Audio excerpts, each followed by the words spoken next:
자의적으로 무분별하게 의사와의 관리 없이 사용하면 그 위험성은 충분히 커질 수 있다.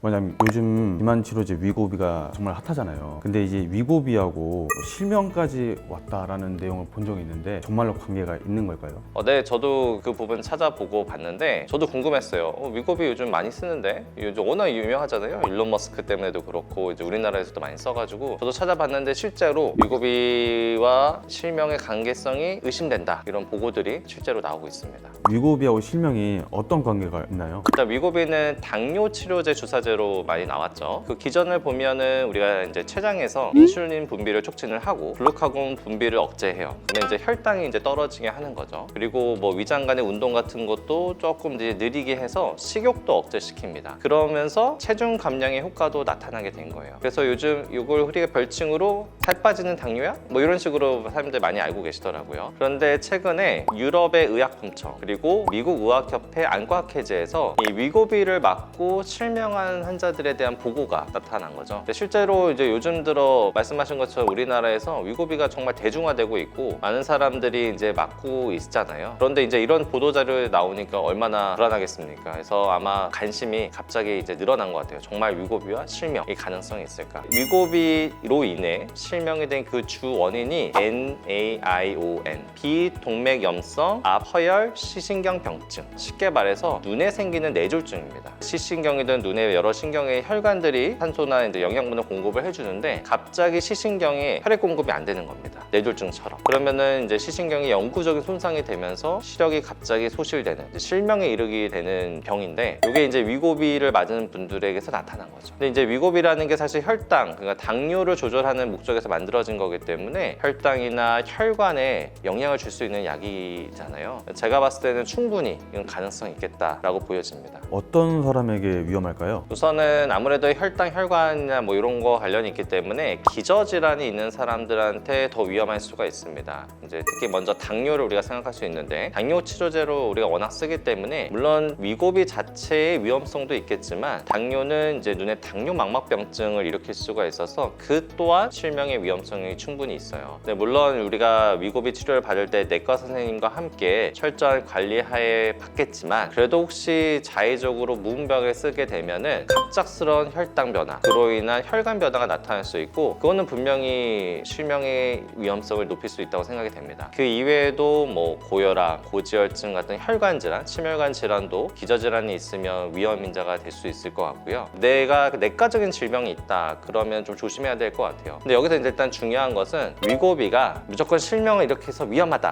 이거는 절대 아닙니다. 다만 위고비를 어떤 기저질환이 있는데 자의적으로 무분별하게 의사와의 관리 없이 사용하면 그 위험성은 충분히 커질 수 있다. 요거를 좀 말씀드리고 싶습니다. 위고비를 안전하게 맞을 수 있는 방법이 있을까요? 우선은 맞기 전에 치료 전에 철저한 검사를 해야죠. 내과적으로 따지면은 뭐 혈당 수치부터 간 수치, 신장 수치 뭐 이런 것들을 당연히 봐야 될 거고 안과적으로 따지면 만약 기저질환이 있다면 그 기저질환이 눈에 어떤 합병증을 이렇게 일었는지 뭐 망막이나 시신경은 괜찮은지 이런 일단은 치료 전 검사들이 철저하게 이루어지고요. 치료하는 과정에서도 이런 것들에 대한 관리와 검사들이 같이 동반돼서 일어나야 되고 만약에 내가 주사 치료를 맞고 있는데 안과적으로 예를 들어 뭐 시력 변화, 눈부심, 뭐 시야의 변화 어떤 시력적인 문제가 갑자기 동반돼서 나타난다 그러면 빠른 시일 안에 안과에서도 바로 검사를 받는 것이 중요하겠습니다. 그럼 위고비를 안과 입장에서는 어떻게 이렇게 받아들여야 될까요? 두 가지로 저 정리를 해볼게요. 일단은 오해가 되는 부분도 있고 사실인 부분도 있는데 우선은 위고비를 맞으면 무조건 실명한다. 이건 오해입니다. 그렇지는 않습니다. 이게 논문에서도 보면은 직접적인 연관성은 없다고 되어 있어요. 다만 기저질환 때문에 기저질환이 있는 사람이 무분별하게 조절 없이 맞는다. 이거는 실명의 위험성이 있습니다. 그래서 우리가 논문에서도 자세히 살펴보면은 위고비 자체가 실명 일으키는 직접적인 원인이 밝혀진 건 아니다. 하지만 기저질환이 있는 사람한테는 위고비 자체도 하나의 위험 요인이 될 수 있다. 실명에 이렇게 나타났기 때문에 이 오해와 사실을 좀 명확하게 구분해서 이해하시는 게 좋을 것 같고요. 다만 요즘 더 걱정되는 것은 비만 치료제로 위고비가 나왔는데 비만이 심하지 않은 일반인들도 요즘은 너무 접근성이 쉬워졌고 조금 무분별하게 맞으려고 하는 분들도 있어요. 사실 뭐 제 주위에만 봐도 좀 이 친구는 굳이 안 맞아도 되는데 왜 맞고 있지 하는 친구들이 분명히 있거든요. 사실 위고비는 분명히 좋은 약입니다. 분명히 당뇨 치료나 비만 치료 오히려 효과가 있어서 필요한 사람들은 하셔야 돼요. 하지만 관리 없이 무분별하게 하다가 내 몸 망가지고 눈 망가지면 누가 손해 봅니까? 본인이 손해 보는 거잖아요. 절대로 살은 뺄 수 있지만 내 눈이 잃으면 절대 돈으로 다시 살 수 없습니다. 그래서 위고비를 맞고 싶다, 내 몸이 안 좋다 하면은 철저한 관리 하에 위고비를 안전하게 맞는 것을 추천드립니다.